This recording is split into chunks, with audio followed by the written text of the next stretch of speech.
LeRoy Jolley, a second-generation trainer under whose guidance Foolish Pleasure and Genuine Risk won the Kentucky Derby, died on December 18 in Albany. He was 79. His son LeRoy Jr. said the cause was lung cancer. Growing up near the Oaklawn Park racetrack in Hot Springs, Ark, Mr. Jolley never wanted to do anything but follow his father, Moody, into the business of training thoroughbreds. He was a hot walker at age 7, walking horses after a workout to cool them off, and later an assistant trainer. By 19, he had his trainer's license, and 5 years later, at 24, he took Ridden, a sprinter owned by his mother, Dorothy, to the 1962 Derby, where he finished third. But it was Foolish Pleasure who brought Mr. Jolley his first measure of track immortality as a kid growing up in the horse business and around the racetrack. He told Blood Horse magazine in 2015, "You think that someday you'd love to have a horse good enough to run in this race or that race. And for me, Foolish Pleasure was the horse that not only ran in them but won those races." Foolish Pleasure had won 10 of his 11 career starts when he faced 14 other horses as the favorite at the 1975 Derby. Mr. Jolley was pleased that his horse had drawn the number 3 slot, a favorable position from the starting gate, compared with the undesirable number 15 slot that Foolish Pleasure ran, and won from at the Wood Memorial Stakes at Aqueduct Racetrack a month earlier. "He's had all the bad luck he needs for a while," Mr. Jolley said before the Derby. "Let somebody else take the worst of it this time." Foolish Pleasure's jockey, Jacinto Vasquez, rode the colt conservatively until he orchestrated a furious stretch run near the end that overtook Avatar and Diabolo to win by 1/3/4 lengths. After finishing second in the Preakness and Belmont Stakes, Foolish Pleasure faced Ruffian, an unbeaten filly, in a much ballyhooed match race on July 6, 1975, at Belmont Park. Holding the lead after nearly half a mile, Ruffian suddenly shattered both sesamoid bones in her right foreleg and had to be euthanized. Recognizing that horse racing can be a rough, heartbreaking business, Mr. Jolley offered an unsentimental view of Ruffian's death. After the race, he said, "This game wasn't cut out for anybody wearing short pants." Nearly 5 years later, another filly, Genuine Risk, brought more glory to Mr. Jolley. But he nearly stood in her way. After her third-place finish in the 1980 Wood Memorial, he vowed that he would not send her to Churchill Downs for the Derby. "I found out what I wanted to learn yesterday," he said. "There's no sense shipping her 1,000 miles to find it out again." But after discussions with her owners, Bertram and Diana Firestone, he reversed his decision. Genuine Risk traveled to Louisville, Kentucky, where she became the first filly to win the Kentucky Derby since Regret in 1915.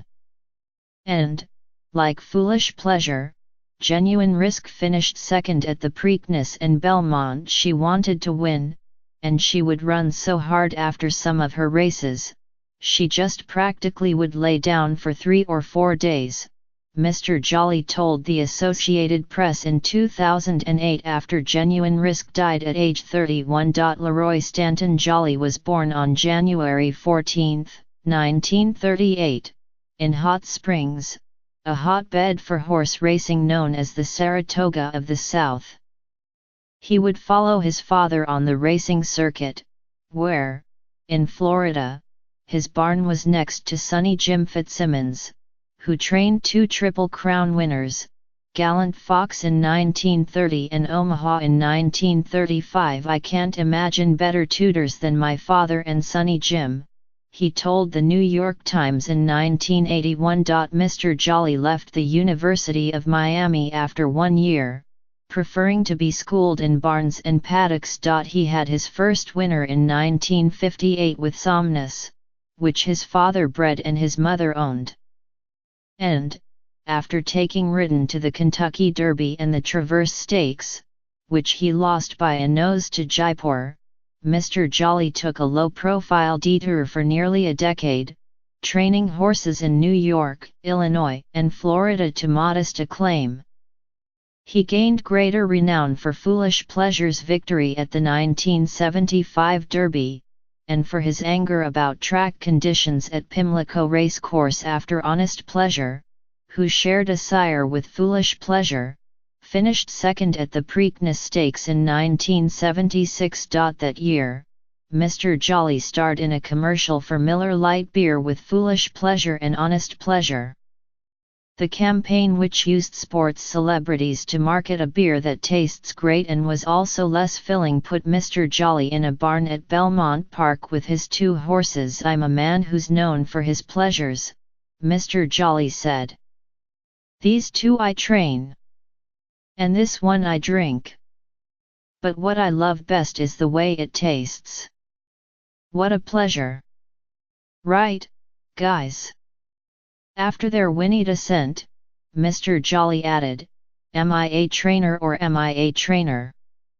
In addition to his son LeRoy Jr., Mr. Jolley is survived by another son, Tim, a daughter, Laura Jolley, two grandchildren, and a sister, Rosalind McCullers. His marriage to the former Myrna Griffiths ended in divorce. He lived in Saratoga, NY, and Ocala, FLA over his career. Mr. Jolley saddled 991 winners and won purses of more than $35 million.